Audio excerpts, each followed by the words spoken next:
నిజామాబాద్ సోదర సోదరులందరికీ కూడా నమస్కారం. ఇవాళ చాలా రోజుల తర్వాత మీకోసం ఒక వీడియో తీయడం జరుగుతుంది.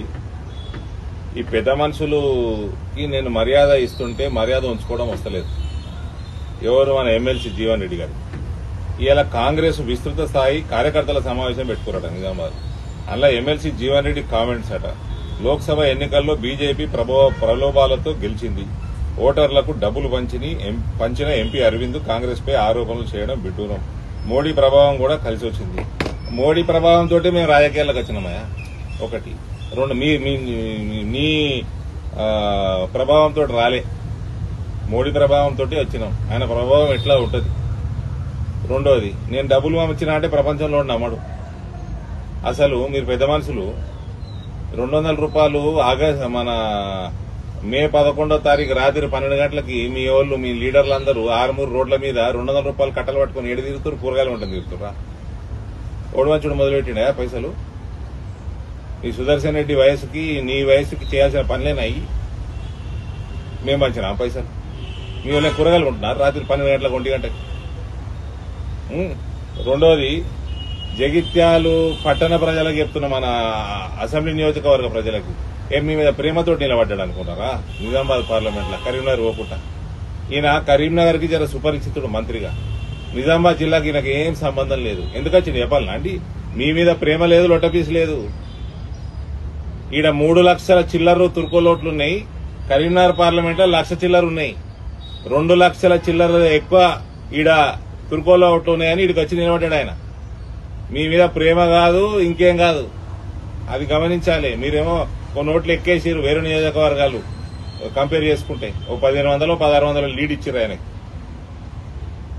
మీ మీద ప్రేమతోటి ఏం కాదు అది. ఈడ తుర్కోలు ఎక్కువనా అని. ఇది జీవన్ రెడ్డి గారు అసలు రంగు ఇది. రెండోది, ఈ మా దగ్గర ఒక ఆయన ఉన్నాడు బోధన్లా, పెద్ద మనిషి సుదర్శన్ రెడ్డి. ఈయన వయసుకు తగ్గట్టు ఈయన వ్యవహారం చేస్తలేడు. ఈయన ఏం చేస్తున్నాడు? కేంద్ర ప్రభుత్వం నిధులు, రాష్ట్ర ప్రభుత్వం నిధులతోటి స్కూళ్లు, చిన్నపిల్లలు చదువుకుంటున్న గవర్నమెంట్ స్కూళ్లల్లో ఆధునీకరణ చేయమని నిధులు ఇస్తే, బాల్కొండ, ఆర్మూరు, రూరల్, అర్బన్ లా అమ్మాయిల బాత్రూంలలో టైల్స్ వేస్తున్నారు. ఈయనట బోధనలా బాన్స్వాడలనట టైల్స్ వేయద్దని చెప్తారట. ఎందుకు? టైల్స్ వేస్తే మెయింటెనెన్స్ ఉంటది, సిమెంట్ ప్లాస్టరింగ్ చేసేసి రెడ్ ఆక్సైడ్ ఊసేయమంటున్నట.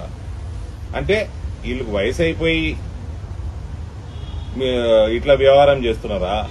లేకపోతే ఈ హైదరాబాద్ లో ఇలా ఇళ్లల్లో కూడా బాత్రూంలలో రెడ్ ఆక్సైడ్ ఉంటుందా? లేకపోతే అహంకారమా? ఏం పని అండి? నేను కలెక్టర్ గారికి మాట్లాడి అన్నిట్లో టైల్స్ ఏమని చెప్పిన.